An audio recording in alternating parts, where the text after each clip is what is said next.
This video is being sponsored by Ratchet Clothing. Take a look at their new Stranger Things collection. I'll put a link for their website down below in the description for this video.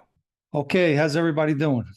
Before we begin, I just want to thank everyone who's been participating in the questions that I've been posting on the community page. Please hit the like button and continue to vote and give your answers. Today we're going to be talking about fireworks, the 4th of July being my favorite holiday. When I was younger, I saw fireworks, and we'll be talking about that in a minute. My father also saw fireworks as a young guy in East New York, Brooklyn. In any of the neighborhoods in New York City, you always find several people selling fireworks. And this always been a way of earning for the mob. However, it doesn't mean that everyone who sells fireworks is in the mob or associated to the mob.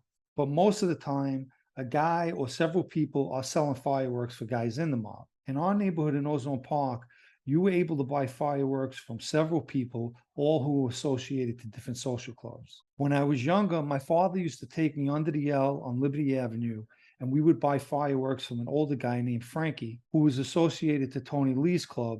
Tony Lee was a Gambino captain.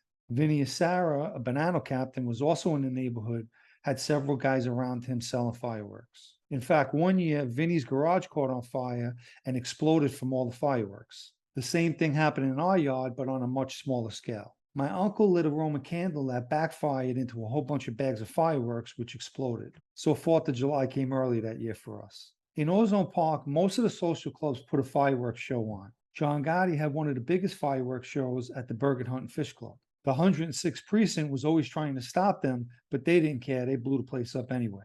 When I was about 18 years old, I decided I wanted to sell fireworks. At the time, I was involved in the stolen credit card business with a guy named Anthony Pippola. Everyone called him Piccolo. Tony Piccolo knew both my mother and father from East New York, Brooklyn. He was an associate of Jojo Carrazzo's crew.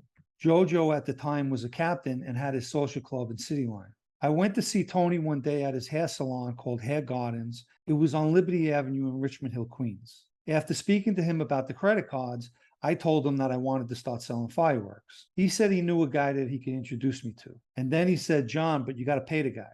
So Piccolo set up a meeting with this guy named Joe, who lived in Little Neck, Queens. So on the day I was supposed to meet, I drove out to Little Neck and I met Joe at his house. Joe gave me a long list of fireworks. It was a couple of pages long. Everything was priced and everything was sold by the case. He told me to mark down what I wanted and to get it back to him in a couple of days. Reading the list, I was like a kid in a candy store.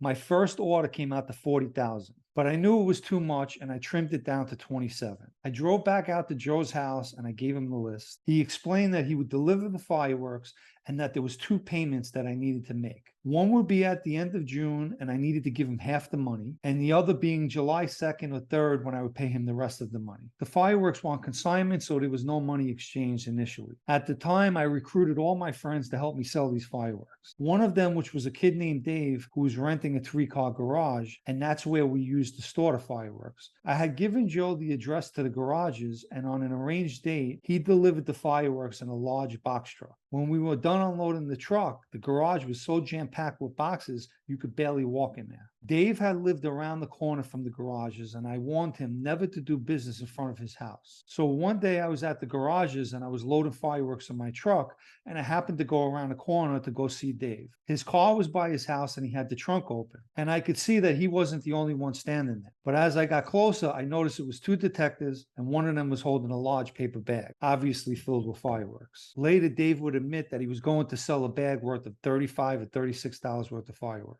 I quickly turned around and walked away and went to Dave's house to get his father. I told him, "I think they're going to lock your son up." So his father came back and told me that they were locking him up and they were bringing him to the precinct. So I told Dave's father that I would meet him at the precinct. So when I got to the precinct, Dave's father told me that they were only going to give him a desk ticket. But while I was standing there, a cop came over and asked to speak to me. So he says to me, "John, we know about the garages, and if you don't empty them out, we're going to hit them tonight." I had no reaction. I just turned around and walked out of the precinct.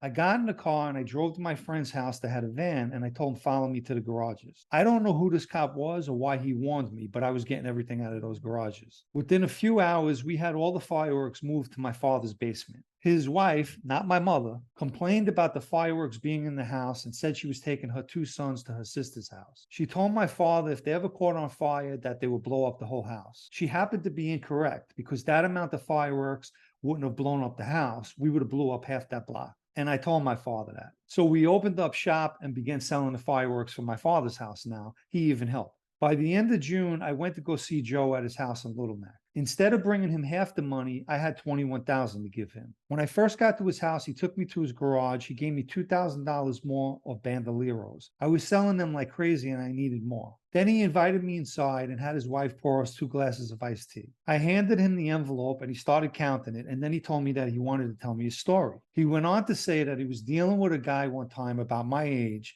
and the guy wound up beating him. And then he said that the guy's walking around now with a scar across his face. I remember sitting there for a second and internally shaking my head. After all, in good faith, I just handed him a lot of money that I didn't have to. I remember pushing a glass of iced tea away from me, disgusted, and I asked him, "Are you threatening me, Joe?" His whole attitude changed. He said, "No, I was just sharing a story with you." I stood up and he asked me why I was leaving. I told him I had another appointment to go to. He walked me out to my car. He even said, "I hope you're not upset about the story I told you." I said, "No, Joe, I'm not upset at all." And I got in my car and I left. When I started driving, I said to myself, "Fuck him. I'm not paying him the rest of the money." I drove right to Hare Gardens to go see Piccolo. I told him that everything that happened and what Joe said, and I told him, "Piccolo, I'm not paying him a fucking dime." He was complaining and said that I used it as an excuse not to pay the guy, and said he was going to tell my father. I told him, "Go ahead, tell my father." Then I reminded him how much money I brought to Joe's house. He knew he was wrong by making the comment that I was just looking to beat the guy. Piccolo said he would take care of the rest of the money with Joe.